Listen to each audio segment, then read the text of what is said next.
नमस्कार. तुळशीचं रोप आपल्यापैकी जवळजवळ प्रत्येकाच्या घरी असतंच, नाही का? पण आपल्याला खरंच माहितीये का की या साध्या दिसणाऱ्या रोपात कितीतरी मोठी रहस्य दडलेली आहेत? आजच्या या विशेष भागामध्ये आपण तुळशीच्या रोपाशी जोडलेल्या काही पारंपरिक श्रद्धा आणि त्यामागच्या आध्यात्मिक पद्धतींबद्दल जाणून घेणार आहोत. चला तर मग सुरू करूया. हे बघा, तुळशीची रोज पूजा केल्याने घरातील सर्व संकटे दूर होतात आणि समृद्धी येते. हे फक्त एक वाक्य नाहीये हा एक असा विश्वास आहे जो आपल्या संस्कृतीत पिढ्यानपिढ्यांपासून रुजलेला आहे. आणि आज आपण जे काही विधी पाहणार आहोत ना, त्या सगळ्याचा पाया हाच विश्वास आहे बरं. तुळस म्हणजे फक्त एक रोप आहे का? नाही, अजिबात नाही. मान्यतेनुसार ती आपल्या घराची एक दैवी संरक्षक आहे. चला या पहिल्या भागात बघूया की तुळशीला एवढं महत्त्वाचं स्थान का दिलं गेलं आहे. कधी असं जाणवलंय का की ज्या घरात तुळस असते तिथे एक वेगळीच शांतता, एक सकारात्मकता जाणवते? असं मानलं जातं की हीच ती शक्ती आहे जी घरातली सगळी नकारात्मक ऊर्जा खेचून घेते आणि सकारात्मक स्पंदनांना आपल्या घराकडे आकर्षित करते. चला तर मग आता पाहूया ते अगदी सोपे नियम जे रोजच्या रोज पाळून आपण तुळशीची कृपा मिळवू शकतो.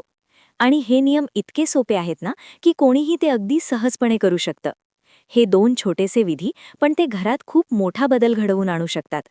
पहिलं म्हणजे तुळशीजवळ दिवा लावताना त्या दिव्याखाली तांदळाचे काही दाणे म्हणजे अक्षता ठेवायच्या. असं केल्याने घरात भरभराट येते. आणि दुसरं, तुळशीची पानं टाकलेलं पाणी रोज घरात शिंपडल्याने घर शुद्ध होतं आणि सगळी नकारात्मकता पळून जाते.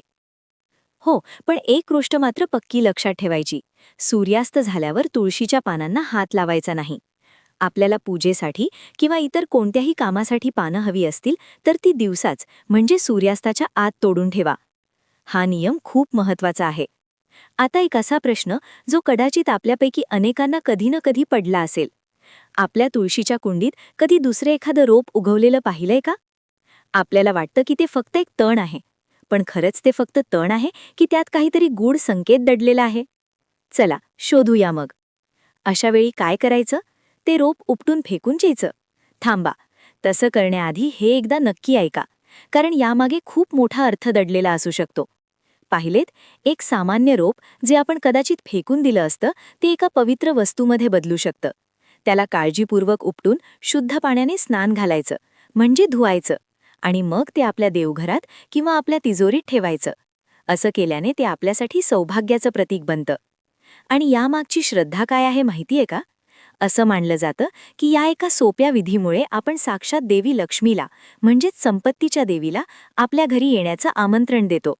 घरात सुख, शांती आणि समृद्धी आणतो.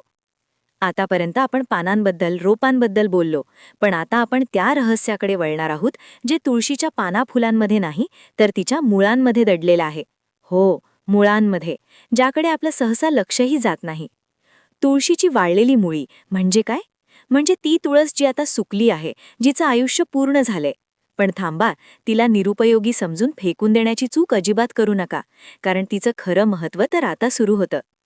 जरा विचार करा, ज्या मुळीला आपण निरुपयोगी समजत होतो तिच्यात प्रत्यक्ष भगवान विष्णू आणि देवी लक्ष्मीचा वास असतो, असं मानलं जातं. ही श्रद्धाच या वाळलेल्या मुळीला इतकी जास्त शक्तिशाली बनवते. आणि उपाय तर अगदीच सोपा आहे. ही वाळलेली मुळी आपल्या तिजोरीत किंवा जिथे आपण पैसे ठेवतो त्या जागी ठेवा. असं मानलं जातं की यामुळे घरात कधीही पैशाची कमतरता भासत नाही. कारण जिथे साक्षात विष्णू आणि लक्ष्मी आहेत तिथे समृद्धी तर असणारच. पण ही सर्व विधी आणि उपाय कधी यशस्वी होतात?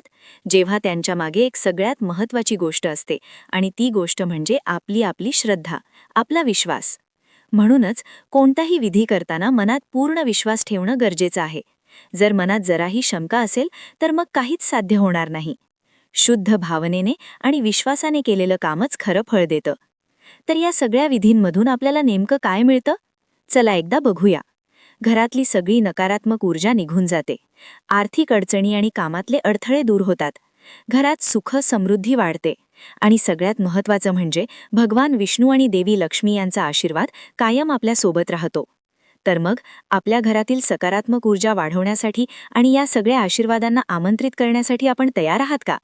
या छोट्या छोट्या गोष्टी आपल्या आयुष्यात खूप मोठा आणि सकारात्मक बदल घडवू शकतात. यावर विचार नक्की करा.